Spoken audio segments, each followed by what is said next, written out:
Brighton Beach Busking presents Meg, yeah man, Talman, Alex, Ian, Paul. Welcome to the Busking Break. Thank you for coming on. Thank you for having me. How are you? I'm good. I'm doing well.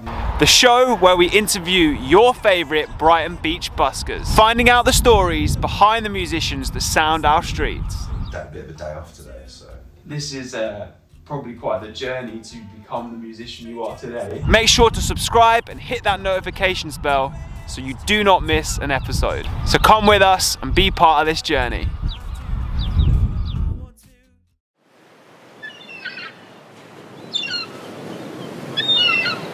Hello and welcome to Busking Break here at the Works Pier. Today we spoke to Meg. It was a really great conversation and I hope you enjoy it. Meg, how are you? I'm good, thank you. How are you? I'm good, thank you. Thank you for coming on Busking Break. Thank you for having me. That's cool. So, you're a guitar player. You are very familiar with a loop pedal. Yes. And maybe recently been singing. I've seen some videos. Yes. I've been learning to sing. Oh, cool. And I'm getting singing lessons as of next Oh, week. nice. I want to incorporate it into my busking. Yeah, that for sure. I mean, the videos are really cool. Thank you. So, how did you become the musician you are today? When did you begin? When did you first pick up a guitar, maybe? What's that journey been like, and how has it got you to where you are today? I started learning when I was 6 years old. My mum actually made me learn in a way. There was in my primary school, there was the option to have music lessons. You could either learn violin, recorder or guitar. And my parents said guitar's the less painful one to listen to. So they said, would you like to learn? And I was like, all right. And I started learning and I kind of kept wanting to quit, and all my friends around me were quitting playing guitar, and my mum was like, no, you've got to carry on because then you won't regret it when you're older. And I haven't regretted it, and everyone I know who learnt an instrument when younger now regrets quitting it, and they're like, oh, I really wish I didn't. And my mum had made me learn, so yeah. Oh, wow. So you started young. Very young. 6 years old. Yeah. And what have you sort of done throughout that journey? Where has it taken you? How is it that did you start here in Brighton? Did you end up in Brighton for some reason? Yes, I ended up in Brighton for uni. Okay. I went to BIM and did songwriting because I started to learn to sing gradually when I was about 14. Cool. Because I was playing guitar for a lot of singers, and I just wanted to learn it. So I kind of, taught myself how to do that, started writing songs, and went to BIM and studied it, and then just ended up staying here. And I've lived in Brighton for 4 or 5 years now. Cool. Just because I loved it. Yeah. And yeah, it's definitely a good place to be for music and busking, of course. So you have predominantly played for other people. You obviously play for you. Have you played in bands? You're in a band, I believe. Yes, I am in a band called Easy Time, and I play for another artist called Luann May as well. Cool. I play lead guitar for that. So Nice. Did a couple of things. And How did that come to be? Easy Time, we all went to BIM, so we met through that, and we were just all mates, so we just started a band, did some gigs, recorded some songs. Luann May, I met her at an Easy Time gig. We were both supporting an artist called Georgie Femme, and we met that way, and she works at a Cafe Neuro at Churchill Square. Wow. And has been listening to me busking since summer. That's really cool. So they needed a lead guitarist, and they were like, oh, how about her? Wow. So Nice. yeah, we just ended up doing that. That's cool how these things happen. Yeah. So when did busking become a part of this journey? As I graduated from BIM, my flatmate and my friend Josh Robinson, who is another busker, was encouraging me to do it, and had been saying for years, just do it, and you can make so much money off it and get yourself out there. And for a while I was like, oh no, I'm scared, I don't want to, and I eventually just bit of it one day and went out and did it. Didn't make very much on my first day. No, I didn't. I had really bad equipment, and I was very quiet. And I think in Brighton it's so competitive because there's so many good buskers. Then I eventually developed my repertoire and got better equipment as I built my money up, and here we are. So, How long ago was it when you did your first one? probably like April or May last year, kind of pretty much a couple of weeks after I finished all my essays. Oh, right, nice. So I didn't have a job after COVID and all the lockdowns. I just didn't have a job to go to, and that was the idea. I had busker friends that were like, I literally live off it. It's my job. I make so much money, and you can too. So I live off it now. It's a job. So wow. So you were studying this sort of music and everything during a pandemic. Yes. Wow. So how was that? How was that journey? Horrible. Wow. It really was horrible. Yeah, because we couldn't do anything practical with it, and that's kind of where I started to build my online presence, and I got quite into TikTok, and because there was nothing else to do, and it actually became my dissertation. Okay. Was I did building an online presence. Nice. And I just started doing like 2 TikToks a day, just playing guitar over songs, and I didn't really focus on Instagram in that time. I was like, TikTok, it's all about TikTok, and then I just it becomes a lot of effort to keep up with TikTok. To do it, you have to post 2 or 3 times a day, a minimum of once a day. And just, as we started to come outside again, there wasn't the time to do that anymore. So I kind of moved more towards Instagram, and my followers just sort of gradually built up on that from Instagram Reels and busking as well. So, The busking, do you find that it helps grow a social media presence? It does in certain cities. It does in Brighton. Because I think there's a lot of young people in Brighton and a lot of students, so they can't necessarily afford to give you money, but they can give you a follow and exposure. Whereas other cities, if there's like a lot of older people that don't do social media so much, you get like 4 followers in a day or something. I like that. Pay you with a follow. That's a cool anecdote. They do that. Okay, so what kind of your mum was an encouraging aspect to like taking up guitar? Both my parents were, yeah. That's cool. What has your like musical influence and inspiration been, throughout your musical journey so far? You know what?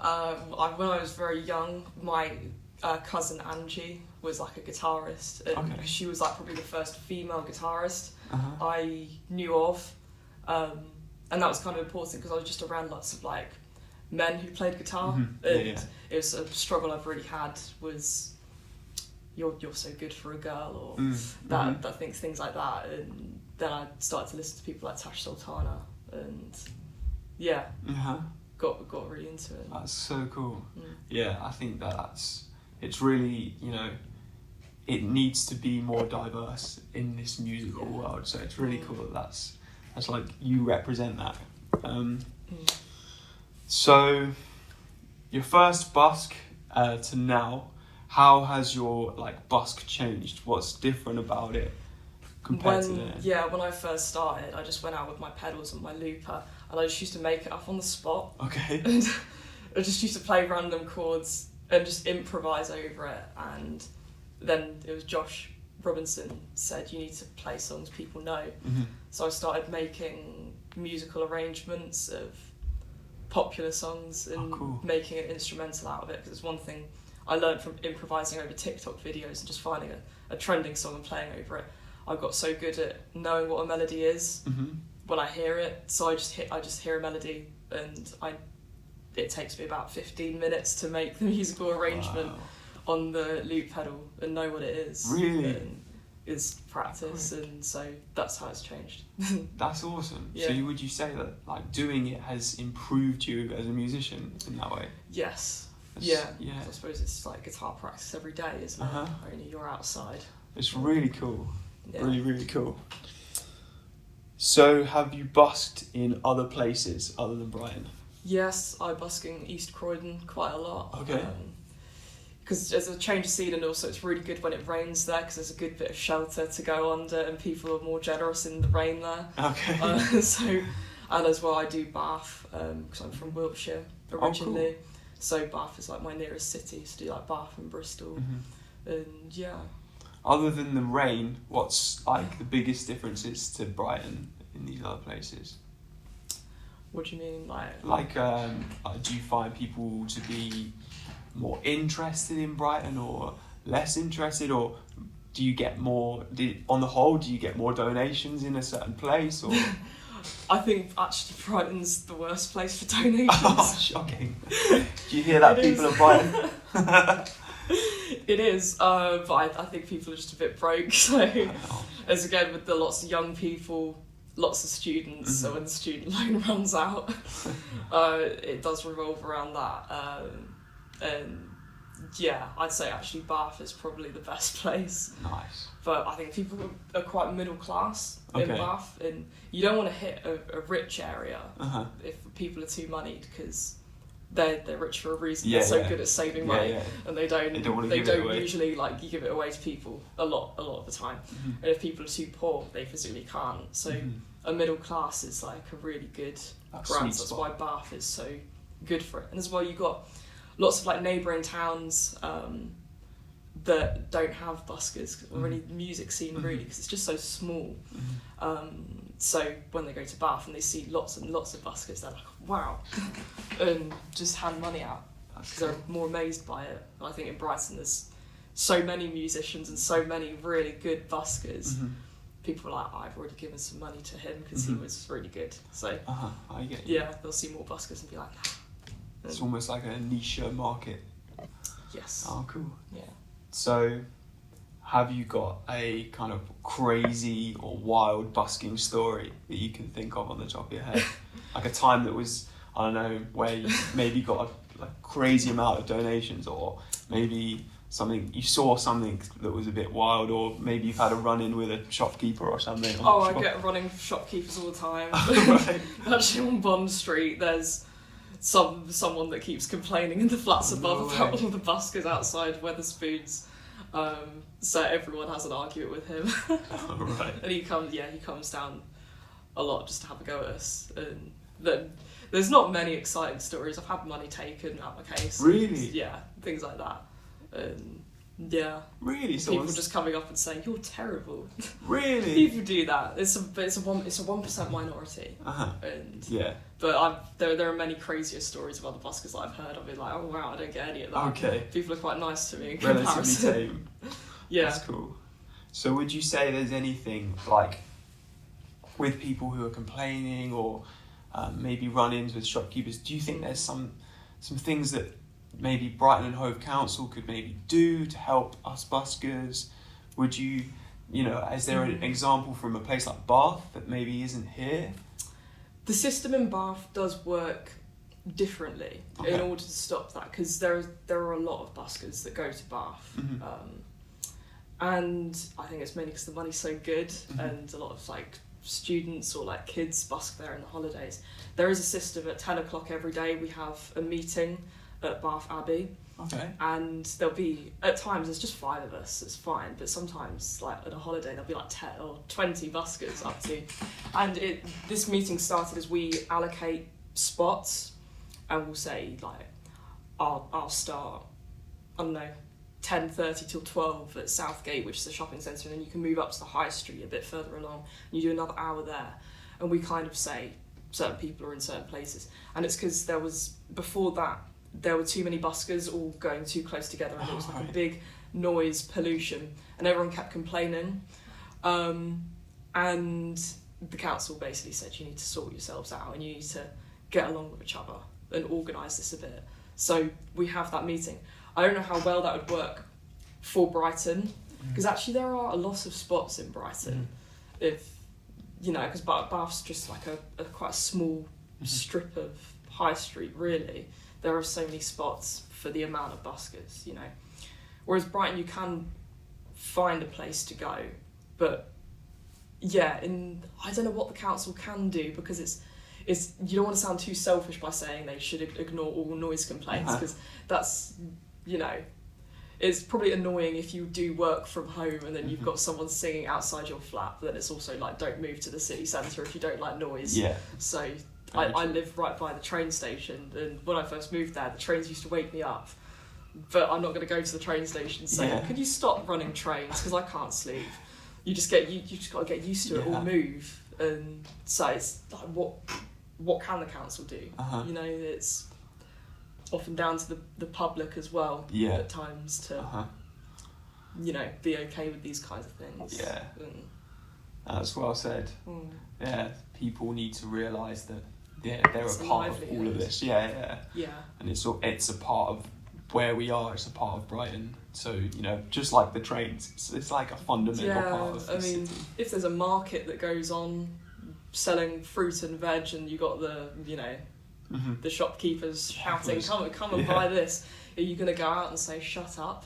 Because that's their job. You know, it's their livelihood. You know, you just got to deal with it. Completely agree. Yeah, that's cool. That's really cool. Okay, I've got a question for you. Maybe.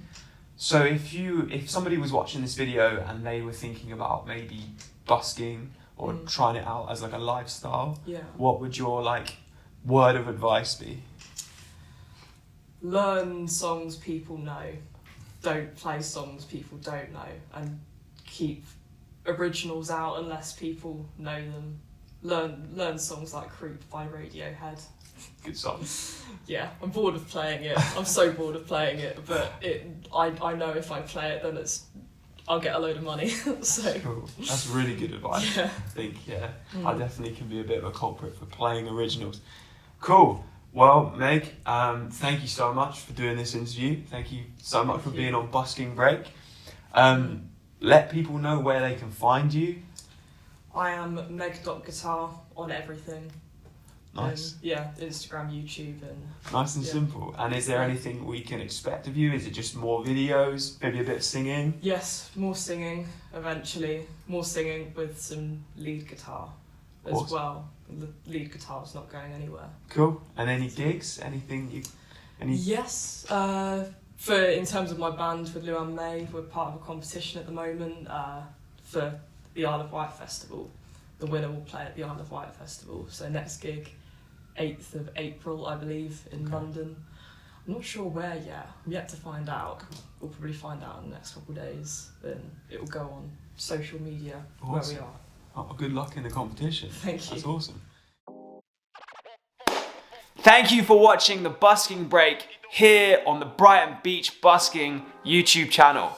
If you haven't already, then please click subscribe, like this video, and hit the notifications bell so you know when videos have been posted. Go and check out our busking guests. All their links are in the description. I have been your host, August Radio Project. If you're a musician, creative, and you like challenges, or you need some tips and tricks, then go and check out my YouTube channel, also linked in the description. Thank you to Works for welcoming us to the Works Pier and believing in the project. If you're a creative looking for workspace in Brighton, contact Works through the details in the description. They offer co-working, craft space, sound studios, offices, meeting rooms, and more.